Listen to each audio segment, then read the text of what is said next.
Sun6TLU back with you for a follow-up on the little Lysco 25 watt CW transmitter. Now I did get an email from a guy and he said I'm pronouncing it wrong. It's supposed to be Lysco, like L-Y-S-C-O. I don't know, that's kind of hard for me to say. So I'll keep mispronouncing it unless it irritates you guys. Anyway, here we go. I've got the transmitter operational. I'm going to show you what I've done to it so far, and then I'll explain where I'm going to go from here. So here we go. Here we are top side. As you remember, there were two big oil-filled caps sitting here and here. They're gone, obviously. The rectifier tube 5U4 is back in place. Other than that, I really didn't do a whole bunch topside. Most work was underneath, so we'll go down there. So here we are bottom side. And as you can see, she's cleaned up quite a bit from what it was initially. Those big nasty filter caps that were in here, they're gone. They've been replaced by these nice 450 volt caps. Got two of them wired in series. They're 47 microfarad. So you got about a 900 volt capability there. I took the fuse holder that they had tagged on here on the chassis and I put it on the back of the rig. Yeah, it's a mod, but I think that's where it belongs. There was two 10K resistors here in the VFO section that were overheated. You could see the wear marks on them. I've replaced those with metal film 2 watt type. This is the voltage regulator dropping resistor right here. I got him away from this tube to stop the heat from causing drift on the VFO. I'm still looking for C4. It's supposed to be a 24 picofarad temperature compensating cap. It should be up in this area, but there's no evidence that it was ever there. So I still have a lot of work to do. I noticed that the 807 is a little bit intermittent filament wise. There's some corrosion on the sockets. So I tried to clean that, but I'm still having some issues with that, and I'm still having some issues with stability.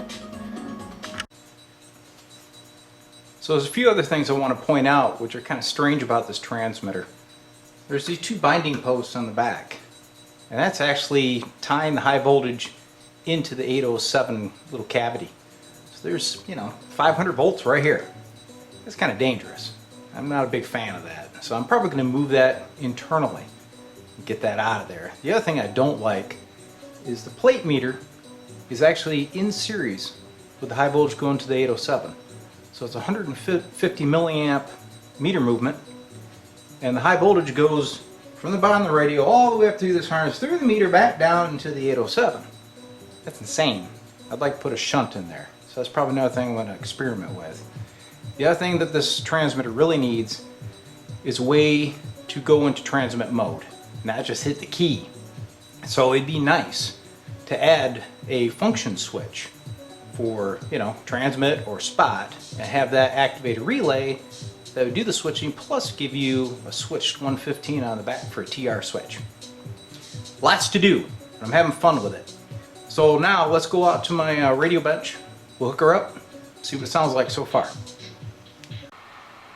Alright, well, I have the transmitter operational, and it seems to be doing pretty good. Has a nice clean tone. There's still some bugs to work out, but it's much further from what you saw it initially. Okay, so I'm listening on a National 300 receiver. I've had both of these warming up for about 20 minutes. Okay, and I'm at 7.1 megahertz. Got a T plugged into her. We'll see what it sounds like.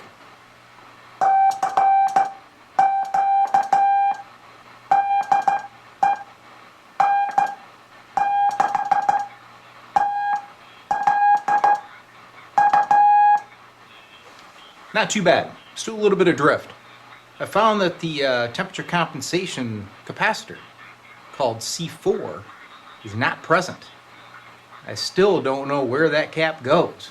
On the schematic I can see where it goes, but there's absolutely no evidence that it was ever installed. So that'll be the next phase, is to work a little bit more on the stability of the transmitter, but so far I'm happy with it. There's another thing I'd envisioned for this little transmitter to be really cool. They made a Model S, and that had a screen modulator in it. I think it'd be really neat to put plate modulation in one of these. I bet you it sound like $1,000,000.